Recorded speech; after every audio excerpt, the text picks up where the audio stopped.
I was also doing UGC, user-generated content on the side, and I had built a supplemental six-figure income creating content for brands in addition to what was my six-figure salary as a creative director. I was just getting this feeling like it was time for me to leave and go off and work for myself as like a fractional creative strategist, director, and also consultant. When I got to this point in my career, I felt almost like an ingrate. I had figured my way into corporate America, worked my way up to being a creative director, director of creative strategy of these brands that are spending millions of dollars a month leading the strategy. At that point in my life, I was like, I did it because, I was a college dropout leading creative departments at 27 years old with people who were, some of which like almost double my age. They're all paying off their student loans. And for me, I, was leading the department as their boss. But something that just is always in the back of my head is when I reach a goal, I'm like, okay, what's next? I basically had the universe full blown just throw me out there because I was planning to, in August of 2023, on a Friday, put in my 2 weeks notice. Plot twist, that Tuesday, the company got acquired by Vultures and we were all laid off that Thursday. So the universe was like, you're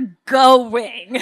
For me, I was like, you know what, I'm ready. It was kind of that moment that it really woke me up to the fact that I was not heartbroken over my circumstance. I was heartbroken over the circumstance of my coworkers who had put all their eggs in one basket, trusted this company to take care of them, had a mortgage, had student loan debt, had children to take care of. It's of my opinion that if you don't have supplemental sources of income, you are kind of putting yourself in what could be a predicament. What happened was I ended up going off working for myself, being this fractional creative strategist, working with brands like Amazon Photos, Everyday Dose, Modern Gents, Crypto.com, Rover, all these brands that are spending, again, millions of dollars a month. I feel like it kind of lit a fire for me to help my audience who is looking to also build a supplemental source of income, a lot of which are women, a lot of which are either single mothers or stay-at-home moms. For me, it's been so fulfilling to be able to help others with these resources that are now accessible that I really had to learn the hard way through trial and error. And it took me basically 10 years to get to where I am today with these resources, have been able to expedite that learning curve for other women who are now self-sufficient and building six-figure businesses to the point where they're like, okay, cool. Like I actually can now leave my full-time job and I can now have multiple sources of income through multiple clients. Being able to leave corporate America and work for myself has been very fulfilling, and also being able to build my business, UGC Pro, in tandem with that.